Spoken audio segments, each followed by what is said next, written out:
Šajā ezerā nav nevienas dzīves radības, nevienas piles tīra ūdens. Te vispār nav ūdens, jo šī dīķa galvenā sastāvdaļa ir eļļas, asfaltēni, sulfoskābes un sērskābe. Šī vieta ir viena no lielākajām Latvijas un pat Eiropas ekoloģiskajām problēmām – Inčukalna skābā Gudrona dīķis. Rūpējoties par tīru un sakārtotu vidi, RMC Baltic sadarbībā ar akciju sabiedrību Bīstamo atkritumu organizācija un vides un reģionālās attīstības ministrija kopš 2001. Gada uzsākusi arī projektu, kura rezultātā šis dīķis tiks pilnībā likvidēts. Sadedzināšanai uz akciju sabiedrības Brocēna cementa ražotnes klinkera apdedzināšanas krāsni Gudrons tiek nogādāts ar speciālām autocisternām. Inčukalna Gudrona dīķis, kurā ir uzkrāts vairāk kā 40 000 tonu bīstamo piesārņojošo vielu, ir bīstams objekts Latvijas videi un cilvēkam. Projekts, kurš paredz šī piesārņojuma likvidācija un kurā piedalās Brocēna rūpnīca, ir uzskatāms par visveiksmīgāko pēdējo gadu laikā, kas varētu reāli atrisināt šo problēmu. Skābā Gudrona degšanu ražošanas procesā izmantot nevar, un tādēļ droši var apgalvot, ka RMC Baltic, iznīcinot šo dzīvajai dabai nāvi nesošo šķidrumu, sniedz neatsveramu ieguldījumu Latvijas ekoloģiskās situācijas uzlabošanā. Viens aplis, tikai viens. Noteikumi skaidri? Jā. Noteikumi skaidri? Jā.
Welcome to DVA Recycling.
Welcome to DVA Recycling.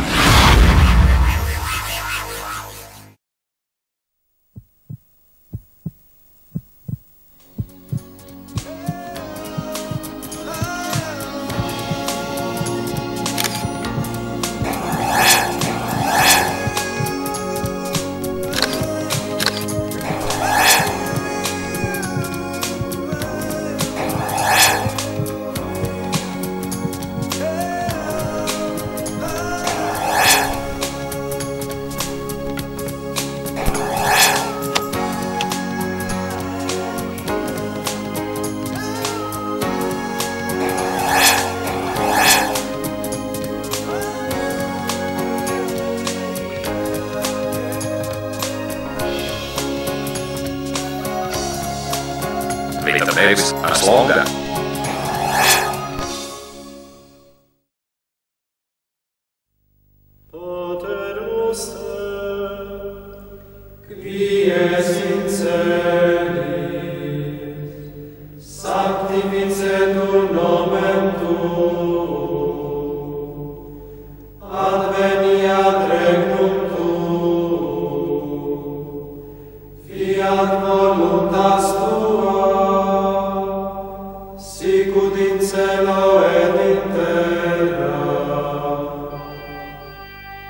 Šis stāsts būs par pirmo Latvijas zemes apustuli, par svētu vīru, kas Latvijas zemē atnesa Kristus vēsti.